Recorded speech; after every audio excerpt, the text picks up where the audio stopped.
And while I was there, they said, oh, did you know that you have blood work ordered? And I said, no, I didn't know that. And they're like, okay, well, are you okay with that? And I'm like, yeah, that's fine.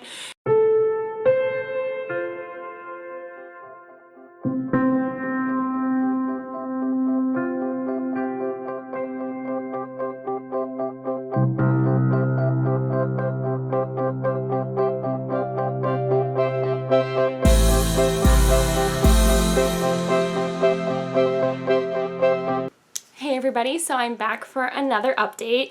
Sorry for the kind of grungy look. I realize in every video I've made recently that I've had my hair up. Ugh, that's just sad, but it is still the truth. Like between working as a nurse and rock climbing and like doing stuff around the house, I've been trying to clean out our second bedroom here because we're kind of hoping that it won't just be a second bedroom for that much longer. We're kind of hoping eventually that this place will be our nursery. So I've been cleaning it out a lot, and it's just getting ready to do some more cleaning, but thought I'd jump on real quick and let you guys know that we do have an update. So again, apologize for the grunginess, but it's a real world channel. So here's the real world situation that's going on. So I just had my second RE appointment this morning. A couple things. So I went and did have an MRI of my brain taken just to make sure that there was nothing going on with my pituitary gland. So I had my MRI taken. It was a fine experience. They asked me if I was claustrophobic, and I'm not. But my dad, who's had an MRI, who isn't really claustrophobic, he was like, make sure they give you Valium. And I was like, okay. So I did have my husband drive me, and I took like the baby dose of Valium just to make sure that I was like calm and everything, because I've heard that like it's this big long tunnel you have to go through and it's really tight. So it wasn't bad at all, but I'm not claustrophobic, and I did take the baby Valium, so I felt totally fine. So that experience was fine. And then the other thing I just recently did to get us all set up and prepped for our IVF cycle is to do a mock transfer. So all about the mock transfer. It was super easy. I went in by myself, didn't bring my husband, and I was totally fine. It felt like a pap smear, literally. They just kind of put your feet in the stirrups, and I didn't even have my doctor do it. It was like one of the what is it called? Residents or interns or something. I forget what they're called. The next step below the doctors at MGH. I don't know. They have all different names for things. But anyways, it was one of the other doctors, and she was so nice, and I was like, you know, I just get nervous anytime something new is going on up there. So so all you do is, you know, you lay back and you put your feet in stirrups. There's no ultrasound. You don't have to go in with a full bladder, which I thought I'd have to. And I asked when I got there, and they said, no. And they said, oh, and we just need to get a urine sample. And I said, but don't you need a full bladder? And they're like, no, you don't need a full bladder for a mock transfer. And I was like, okay. So I gave them the urine sample, which they had to test for gonorrhea and chlamydia, because you have to be tested for those things before IVF, which I found hilarious because I'm married to my high school sweetheart and we've only ever been with each other. So I thought that was pretty funny. I was like, there's no chance of that. But for insurance reasons, we had to get tested. So got tested. Obviously, everything came back fine. Went in for the mock transfer. All they do is just like insert this little catheter in. They did say that my uterus is tilted, so they had to do it twice because the first time they had a little bit of trouble, like, I guess, getting it in or getting a good measurement. So they did do it a second time, and the second time was a little bit crampy. Like, I did feel it going in, and I did feel like a little bit of crampiness, but it was fine.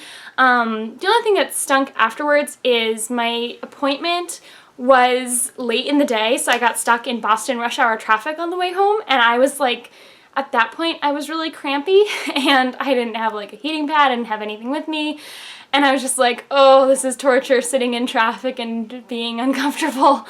So that's the only part that really stunk about that whole part, but other than that, the mock transfer was totally fine, everything went great, and now they have a measurement of everything, and so we're all set with that. And while I was there, they said, oh, did you know that you have blood work ordered? And I said, no, I didn't know that. And they're like, okay, well, are you okay with that? And I'm like, yeah, that's fine. So my amazing doctor was all super prepared, and apparently before I even asked for it or anyone realized I needed it, she got me a follow-up prolactin blood test scheduled. So that day of my mock transfer, I went back and did the prolactin, and it came back at 4. Yay! Because normal is considered from like 0 to 10. And the first time I had it checked, it was 46 and the second time was 38, and then this time it was 4. So I was just really happy that it's officially kicked in and everything's going well. And yeah, we're getting all set up for IVF. So anyways, so I had my MRI done, that was fine, mock transfer done, blood test done, and then I went and saw my RE this morning, and so I saw her and told her that we're all ready to get all set up for IVF, and you know, so she had to give me like a little presentation about like how IVF works, even though by now I know all about IVF because of all of you guys, all of you amazing YouTubers. I have seen so many videos about all this stuff. So anyways, it's kind of old news, but it was fine. She took me through all the process and the procedures and everything. She says that we're going to do a long Lupron cycle with me. And so she filled out everything, and now we're just waiting for insurance approval.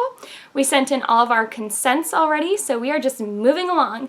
And then what she said about the MRI is my pituitary gland doesn't show any lesions, tumors, or other significant abnormalities, but I guess the right side is bigger than the left side, which means that there might be something called a microadenoma, which is not a tumor, it's not cancer, it's just this tiny little random clump of cells that I guess some people just get, and those tiny little clumps of cells are producing prolactin, and they shouldn't be.